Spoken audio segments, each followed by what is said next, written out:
Hola clase.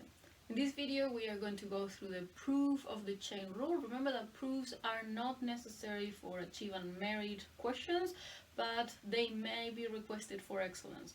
So we are going to go through the proof. You don't need to recap that in your brain if you're not attempting excellence. You know how to apply it. Right, remember that the chain rule, it's a method of derivating composite functions. Everything that comes for a derivation, every derivation rule needs to come from derivation by first principles. So any proof that I do, it's going to start always by recapping what the derivation by first principle tells me, the derivative rule, or the derivative equation, better say, and substituting whichever function I need to prove in here. That's always going to be the first step. So now if I combine these two, it's going to tell me, alright, h of x is f of g of x. How much is h prime of x? That's what I want to get at the end. But because at this point I only have derivation by first rule, I just need to substitute here and see where that leads me. So I always start the same, limit with h tends to 0 of. Now it's f of g of x, so it's going to be g of x plus h minus, next term, now it's f of g of x, so that's not going to change, all of that divided by h. Now, I'm going to do a little trick here that's going to make things easier, okay? So I'm going to define an extra term k, which I'm going to say that is g of x plus h minus g of x. And there's nothing wrong with that. I can define it, okay? The reason that is so I'm not carrying that g of x plus h, g of x plus h all the time, and I'm just going to call it there. Well, if this is true, and there's nothing wrong with that, then I can go, alright, I can rearrange here, and I can go that g of x plus h, it's going to, if I just pass it, it's going to be g of x plus k. The only thing I've done here is just a quick rearrange. I defined this, but remember that h all the time is tending to 0. Therefore, that difference between g of x and g of x plus h, that k, is going to be tending to 0 too. So now I can introduce that in here. So using that, I'm going to continue here.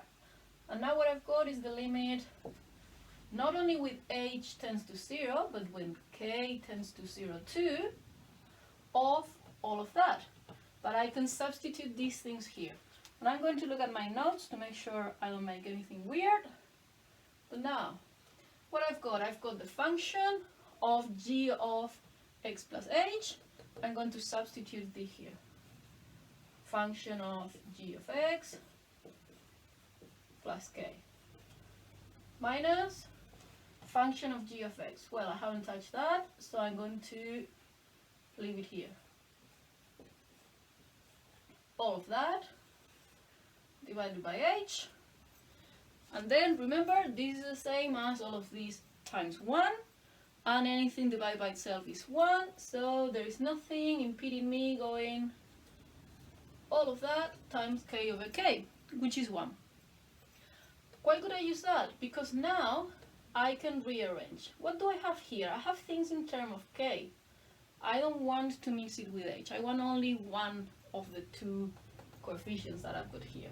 So there is nothing impeding me rearranging these two terms because these are multiplication of fractions. So what would that let me? Limit of h and k tending to 0 of. The first numerator I haven't touched, so I'm just going to copy it. Function of g of x plus k minus function of g of x divided by, and now I'm going to put the k here. This is this k here. Times, what do I have now? K, which is the second numerator, divided by h. What do I have here? Oh, look. Function of variable plus k minus function of variable divided by k. K tending to 0. Oh, that is a derivation by first principles. What do I have here? K divided by h. But this k, I define it. I say that it was this difference. G of x plus h minus g of x. It's the definition that we used to introduce that k at the beginning. Divided by h. What do I have here?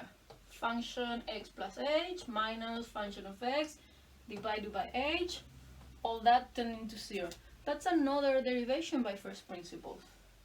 So if I'm going to put it all together, limit of h and k, both of them tending to 0, and I'm just copying, okay? All of that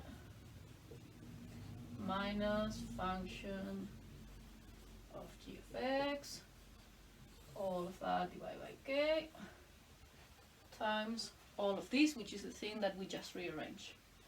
What do you have here now? Now I can eliminate the limit. This is the derivative of g of x. F prime of g of x. Times what? The derivative of x, but in g.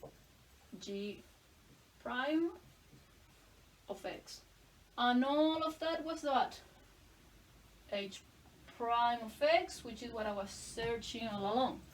Now what do I have to do? Let's put things together just so they look tidy.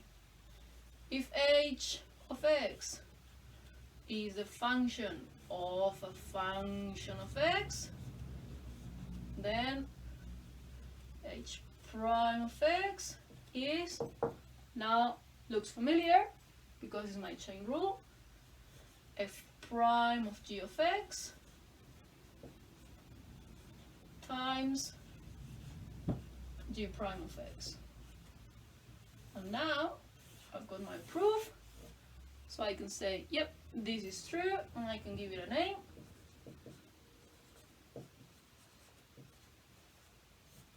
Chain rule. Thanks for watching.